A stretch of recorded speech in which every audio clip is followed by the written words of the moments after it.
कहानी की शुरुआत होती है कोलोराडो की एक हाई सिक्योरिटी जेल में, जहां रे ब्रेसलिन नाम का एक आदमी कैद था। एक दिन एक कैदी ने उसे जैक्स नाम के एक दूसरे कैदी से बचकर रहने को कहा, क्योंकि जैक्स रे पर हमला करने का प्लान बना रहा था। अगले दिन अपने प्लान के हिसाब से जैक्स ने रे पर हमला कर दिया, लेकिन वो रे के सामने टिक नहीं पाया और आखिरकार रे जीत गया। लेकिन इसी लड़ाई के चक्कर में गार्ड्स ने सजा के तौर पर रे को अलग चेंबर में बंद कर दिया। ये जेल का वो हिस्सा था जहां सबसे खूंखार कैदियों को 24 घंटे कैद में रखा जाता था। रे के इस नए कमरे में कोई खिड़की तक नहीं थी, सिर्फ एक टॉयलेट था। इसके अलावा कैमरों की मदद से 24 घंटे उस पर नजर रखी जाती थी। अब रे तुरंत इस जेल से भागने के प्लान के बारे में सोचने लगा। उसने जेल में घूमकर हिसाब लगाया कि जेल के पास ही एक गैराज है। इन दिनों जेल में गार्ड्स भी थोड़े कम थे, इसलिए अगले कुछ दिन तक रे ने बहुत बारीकी से हर गार्ड का चाल चलन देखा। उसने देखा कि गार्ड्स ठीक 7 मिनट के लिए बाहर सिगरेट पीने जाते थे।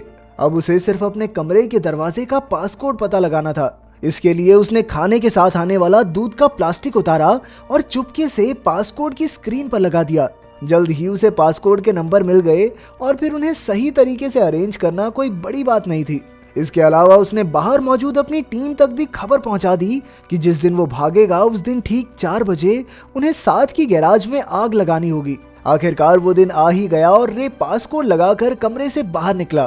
फिर वो पाइप्स वाले रास्ते से होता हुआ गैराज तक आ पहुंचा और उसी समय उसकी टीम ने बाहर विस्फोट करके सबका ध्यान भटका दिया। जल्द ही फायर ब्रिगेड वहां आई और रे चुपके से उनकी गाड़ी के नीचे लटक कर भाग निकला। आखिरकार उसके साथ ही एबिगेल और हश उसे लेने आए, लेकिन फिर उन्होंने रे को एक खाली सड़क पर छोड़ दिया। जल्द ही पुलिस ने उसे पकड़ लिया, पर तभी लेस्टर नाम का एक आदमी वहां आया और उसने पुलिस से रे को छोड़ने को कहा। इसके बाद लेस्टर और रे उसी जेल के हेड से बात करने पहुंचे और तब ये खुलासा होता है कि रे खुद एक सिक्योरिटी कंपनी का मालिक था। ये कंपनी दुनिया भर की जेलों की सिक्योरिटी की जांच करती थी। रे कोई अपराधी नहीं था, बल्कि वो तो खुद एक कैदी बनकर सिक्योरिटी की जांच करने जाता था ताकि जेल के हेड उसमें और सुधार कर सकें। वो इतनी जेलों से भाग चुका था कि अब लोग कहने लगे थे कि भाई ये बंदा तो किसी भी जेल से भाग सकता है। आखिरकार पूरे 5 महीने बाद वो अपने ऑफिस गया, जहां उसने दुनिया की सबसे आसान गेम खेलकर अपने दोस्तों को खुश किया। इसके बाद उसके पार्टनर लेस्टर ने उसे जेसिका नाम की एक लड़की से मिलवाया। वो चाहती थी कि रे दुनिया की सबसे खुफिया और कड़ी सिक्योरिटी वाली जेल की जांच करे, लेकिन उसकी ये शर्त थी कि रे और उसकी टीम को ये जेल कहाँ मौजूद है इस बारे में कोई जानकारी नहीं होगी। इस काम के लिए वो लाखों डॉलर्स देने को तैयार थी, लेकिन रे को ये सब कुछ ठीक सा नहीं लगा। पर लेस्टर के थोड़ा मनाने पर वो राजी हो गया।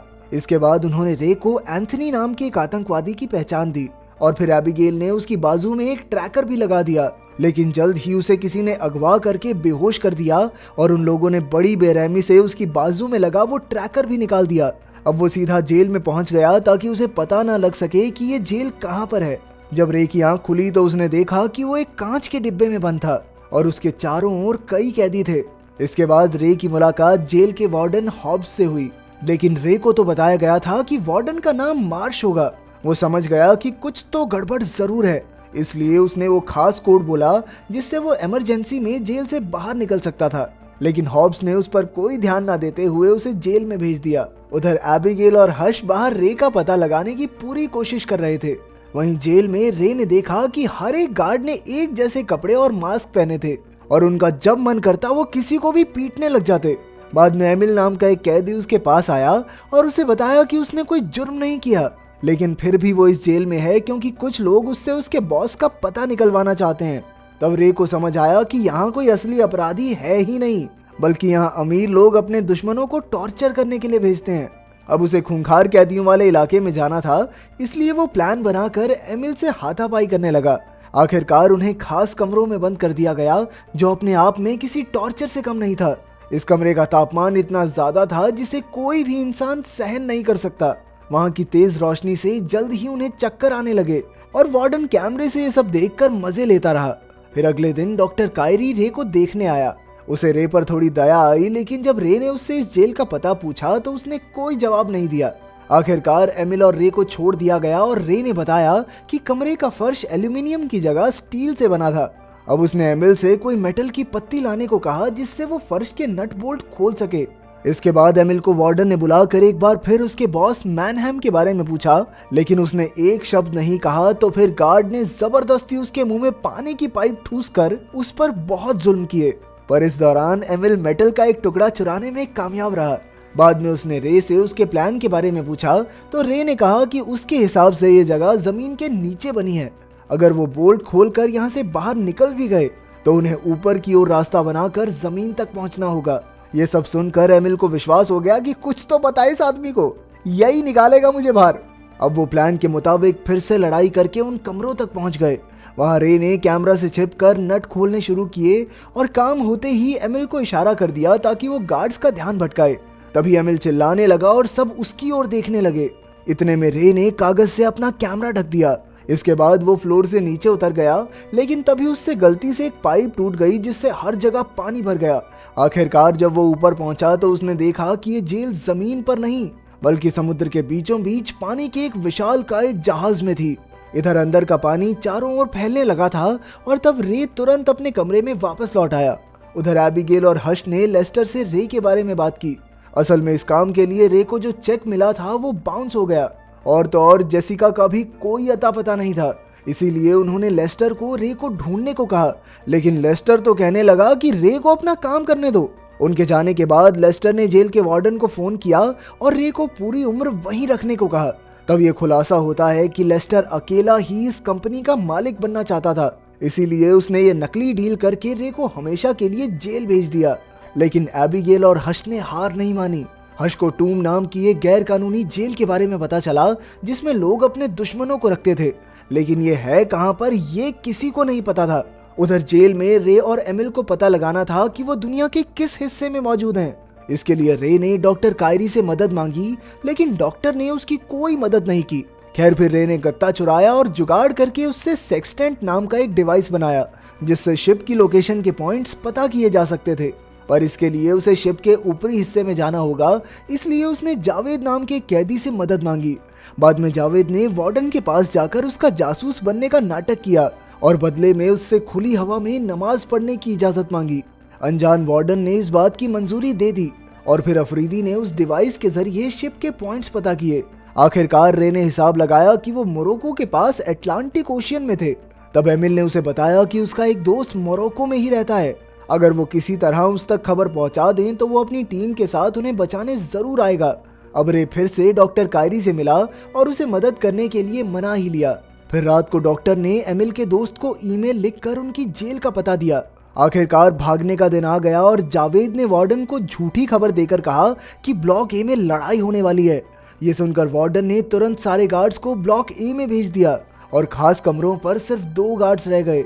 रे ने मौका देखकर वहां लड़ाई शुरू कर दी और जल्द ही सब एक दूसरे को पीटने लगे। तभी रे, एमिल और जावेद शिप के ऊपरी हिस्से की ओर भागे, पर वार्डन ने तुरंत पूरी शिप में लॉकडाउन लगा दिया। हुआ ये कि उन तीनों के ऊपर पहुंचने से पहले ही सभी दरवाजे लॉक हो गए और मजबूरन उन्हें वापस लौटना पड़ा।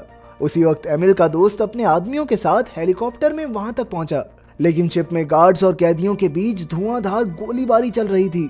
इसी दौरान जावेद के पेट में गोली लग गई। अब रे ने अपना दिमाग लगाया और कंट्रोल रूम में जाकर बिजली काटने का फैसला किया। इस तरह वो ऊपर का दरवाजा फिर से खोल सकते थे। उसने एमिल को जावेद का ध्यान रखने को कहा और खुद आगे चला गया।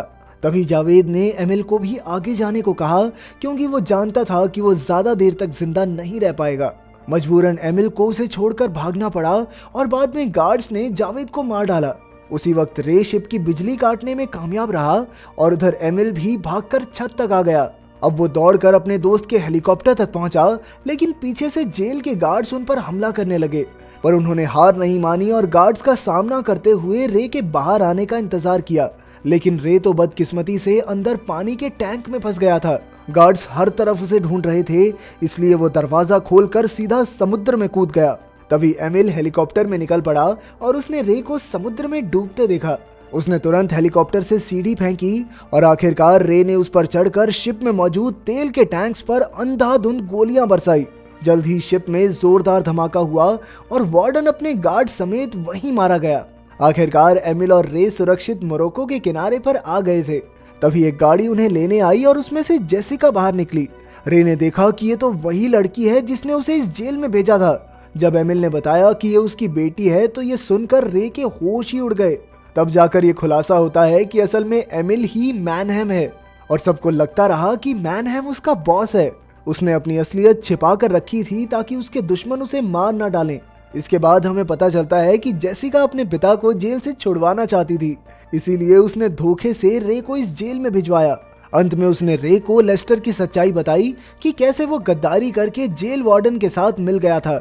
आखिरकार रे एबिगेल और हश से मिला और उसे पता चला कि लेस्टर को एक ऑफर मिला था जिसके मुताबिक अगर रे इस जेल से भागने में नाकामयाब होता तो लेस्टर इस जेल का CEO बन जाता। उधर जब लेस्टर को पता चला कि रे बाहर आ गया है तो वो भी अपना बोरिया बिस्तर बांधकर भागने लगा। इसके बाद हश ने गाड़ी में उस पर हमला कर दिया और बाद में जब लेस्टर की आंख खुली तो वो अब भी गाड़ी में ही था, लेकिन वो इस बात से अनजान था कि ये गाड़ी हजारों डिब्बों से भरे जहाज में थी और अब ये जहाज जा कहाँ रहा है ये कोई नहीं जानता। अगर वीडियो पसंद आई तो लाइक कर देना, चैनल को सब्सक्राइब कर देना। मिलते हैं अगली वीडियो में।